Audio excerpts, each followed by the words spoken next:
Okay, so everybody knows pretty much that goes to the gym or weight trains knows that chicken, all natural chicken breast, is a good protein source for gaining muscle and helping with recovery. Things like this. And what I used to do, I would buy you get it at the store, all natural chicken breast. Right now I get like the 5 or 6 pound package at like Sam's Club, and freeze it, and I always use those. And when I first started making it, I really didn't know a good way to cook it. I know a lot of people like the Foreman grill, or there's like all kinds of different variations of that. But the Foreman grill to me is just like too messy. I don't like dealing with it because it's just too much to clean up and it takes up a lot of space. I don't like having it around. A lot of people like to grill. I'm okay with grilling, but I don't really do it that often just because it's kind of a pain for me to get to my backyard to grill. But if it was easier for me to get to, I'd probably do it a lot more. But anyways, so a few years ago, there used to be this guy that went to our gym, and we called him Red G because he would turn like bright red when he worked out. And I don't know, he was an older guy, but he would he would tan so much that he would it'd already be red, and then when he worked out, he'd turn like reddish purple. So he had a lot of different nicknames. One was Grimace because he looked like Grimace a little bit because he was purple and kind of plumpy. And but the name that stuck was Red G because he would always be kind of red, and his skin was looked like it kind of like a turkey that'd been like plucked. Like this, I don't know. I mean, I can't really describe it, but it's kind of funny.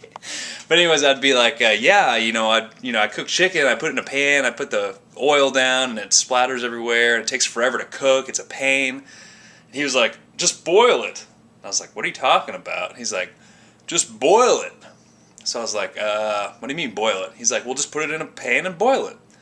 So I was like, not a pan, I don't know, that thing, whatever that is. Bowl or whatever it is, I don't know. So I was like, okay, I'll try it. So that was a few years ago, and ever since, honestly, I've been trying. That's how I cook my chicken every time. I love it, and the reason why I love it because it's easy and it doesn't make a mess, and the way it cooks the chicken, it's if you cook it, a lot of times when you cook chicken, it's like really dry, and it's hard. It's like you almost like choke on it when you're trying to eat it. But when you boil it, it keeps all the moisture in it, and I don't know, I really like it. And I'll show you here. This is I just made this here. This is like the pan, I put the chicken in here, and I filled this up with water. And then I put it over here, and I put it on like a medium-high, and on the bigger skillet here. And I turn it on. It takes maybe a couple hours to cook. Slowly let the steam roll out, and slowly the water will go down, and in the end, you have chicken. This one's like half gone because I ate some of it. But anyways, I put like 3 in there, and so this is like a 3-day supply of chicken, 3 or 4-day supply of chicken here. So, and one thing that's really awesome about it is, so you cook the chicken and then you take it out and you put it in the refrigerator. I wouldn't make more than like 3 or 4 days because it starts to go bad after that.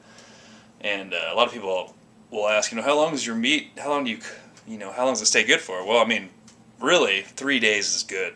It can go 4, but it starts to get kind of gross after a while. And if it's borderline gross, you really don't want to eat it, trust me.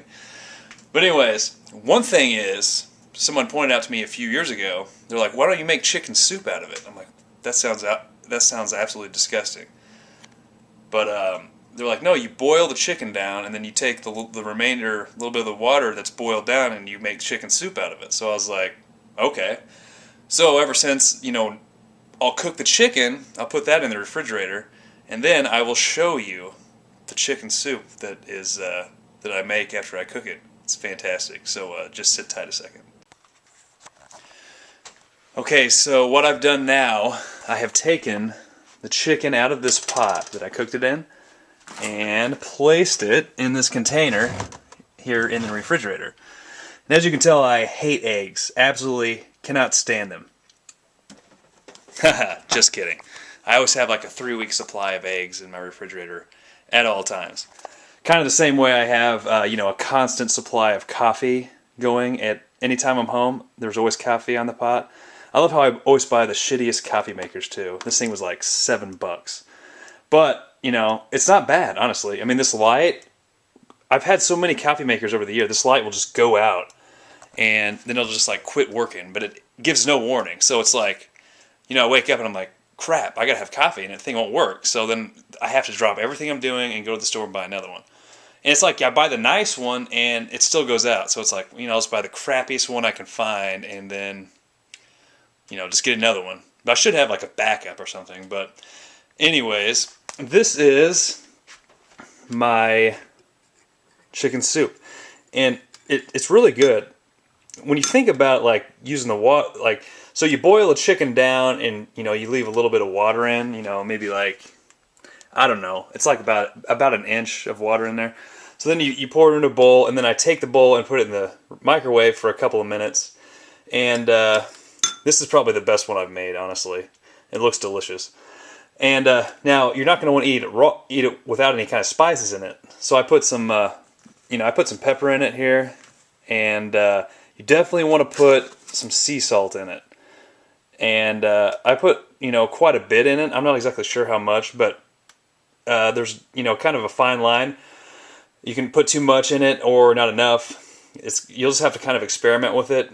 It may be like a tablespoon or something. It's kind of a lot, but at the same time, I like to add the sodium every now and then, especially since, I don't eat this all the time. But the sodium, it's a thing called sodium loading. So when you eat a lot of sodium, and you're not used to eating a lot of sodium all the time, you will kind of get, your body will do a thing where it kind of, your muscles, you'll get a little bit leaner, and you can definitely tell a difference in the gym the next day. So I do that, sometimes I do that occasionally. I mean, you can read up on it. It's called sodium loading.